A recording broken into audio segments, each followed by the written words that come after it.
O impacto das redes sociais em crianças e adolescentes. Meu nome é Camila Canguçu, eu tenho um doutorado em psicologia, sou analista do comportamento, então eu trabalho com a análise aplicada do comportamento. O que significa isso é que a gente estuda há muitos anos comportamento de crianças, adolescentes e adultos, e o uso de rede social não deixa de ser um comportamento, e por isso a gente tem estudado e visto o impacto da rede social na verdade, na personalidade das crianças e adolescentes. Então, é um tema de muita importância e acho relevante e agradeço você estar trazendo esse assunto aqui, Pedro. A relação com o boom dos transtornos mentais. Então, vamos pensar um pouquinho como é que a gente interage com o mundo, né? A gente interage com o mundo através daquilo que a gente vê, daquilo que a gente lê, do que a gente escuta. E a rede social, ela virou um constante na nossa vida, assim como o nosso mundo real. Só que para um cérebro que é um pouco mais esponja e um pouco em desenvolvimento, você fazer essa distinção entre o mundo real e o mundo virtual é muito difícil. Fora que aquilo que é colocado online, na maioria das vezes, é o lado bonito. Olhar para o vizinho, a grama é mais verde do lado. Então, quando você vê aquela graminha verde do lado, a sua grama parece horrível. E aí a gente está pensando também numa construção de autoestima, de imagem. Tem uma geração aí que saiu um estudo nos Estados Unidos que é super interessante, que eu assisti naquele 60 Minutes, um especialista falando sobre isso, que não tem como a gente falar que é causa e efeito, mas tem como a gente fazer uma comparação que andam juntos.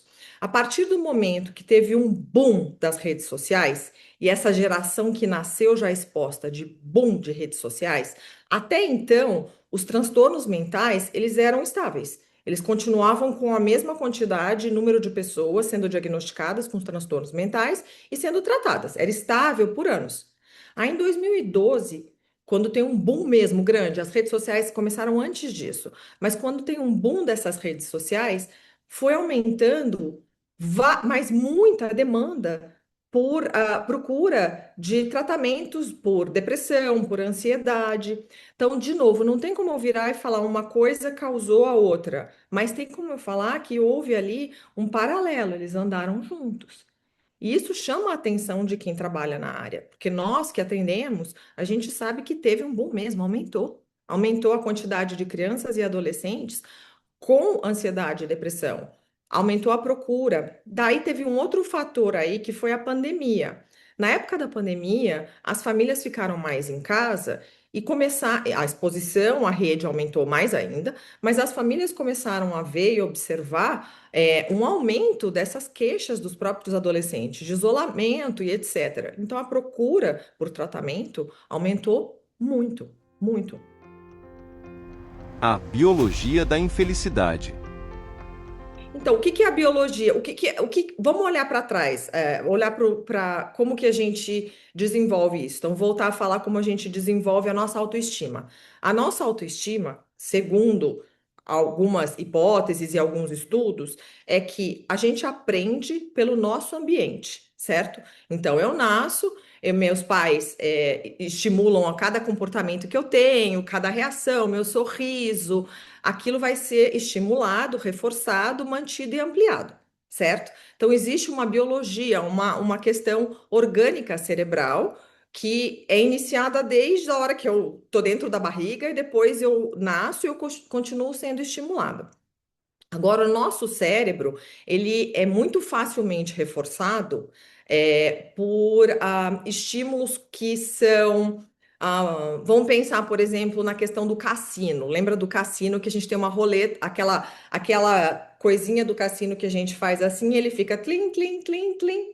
Então, aquilo ali é desenhado para quimicamente ficarmos viciados. É desenhado. Quantas vezes a gente ganha e quantas vezes a gente continua ali naquela tentando ganhar. Então é um sistema dopaminérgico cerebral, que é aquilo que reforça o prazer, certo?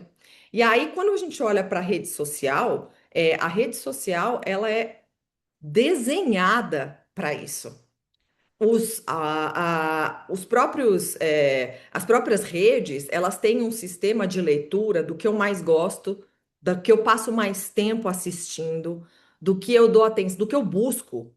E aí começam a bombardear de informação e imagem daquilo que eu mais gosto. Então eu passo mais tempo nessa rede social. Então, o sistema de vício, vamos colocar assim, ele é desenhado dessa forma, ele é feito dessa forma, então é muito nocivo.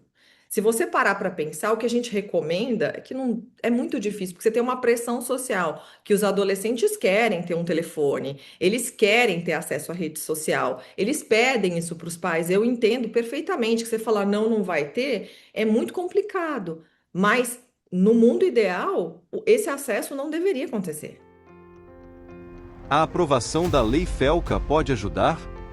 Acho que ajuda a proteger, mas eu acho também que o mais importante é a gente começar, é levantar a discussão, fazer a gente conversar sobre esse assunto, fazer a gente pensar, dar conscientização para os pais do quão nocivo é uma liberdade de acesso a redes sociais completamente indiscriminada, sem nenhuma supervisão, sem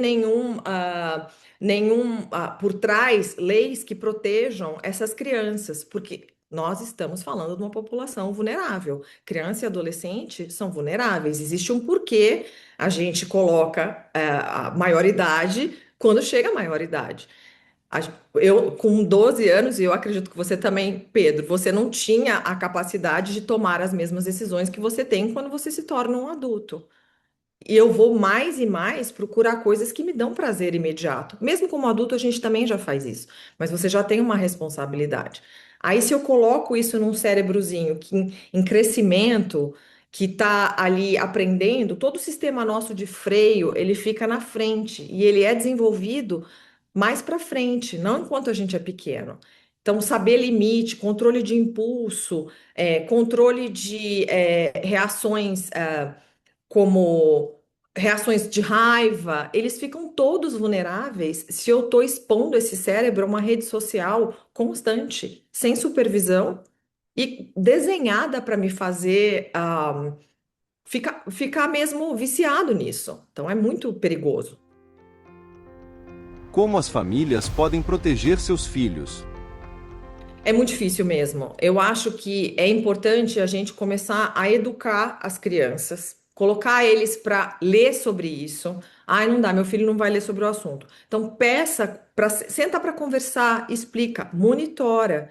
Monitora o que o seu filho assiste, o que o seu filho vê, monitora o número de horas que ele ou ela ficam, né, expostos a esses conteúdos, a essas redes sociais. Colocar alguns mecanismos de controle parental que já existem, eles são falhos, a maioria deles é falho, mas existem alguns mecanismos que você consegue colocar, por exemplo, em YouTube, em algumas redes que a gente consegue colocar e monitorar o que os nossos filhos assistem.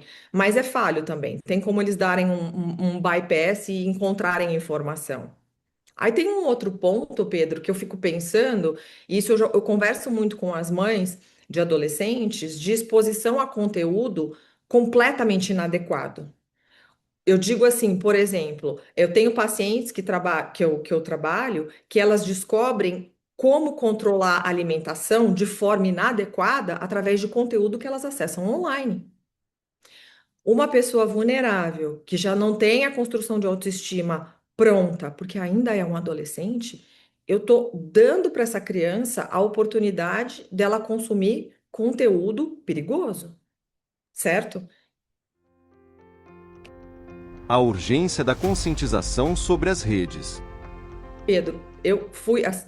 O tanto que a gente conversou aqui não é o suficiente para a gente cobrir esse tópico todo. Tem muito mais coisa, é super importante. Eu acho que o principal é nós, adultos, os adultos que entraram na sala aqui, tá? Os adultos começarem a conversar e discutirem juntos. Junto também eu estou falando com governo, estou falando com professores, as pessoas que cuidam dos adolescentes e das crianças precisam conversar e chegar na melhor alternativa para mudar leis, para conversar com esses adolescentes, para ajudar a conscientizar. Eu acho que isso é importante. A recomendação para crianças pequenas de acesso à tela, até 2 anos de idade, é 0. Isso é importante que saibam também. Depois disso, tem várias regrinhas, não dá para a gente falar sobre isso agora, mas eu acho importante a conscientização, Pedro. Gostou das informações? Você pode entrar em contato com a doutora Camila pelo Instagram, @camila_canguçu_psicologia ou pelo site www.camilacanguçu.com.br. Lembre-se, tanto no Instagram quanto no site, escreva Canguçu sem o cedilha, ok? E acompanhe diariamente as indicações de profissionais de saúde e bem-estar, comprometidos em compartilhar conhecimento de qualidade, aqui, no Saúde em 3 Atos.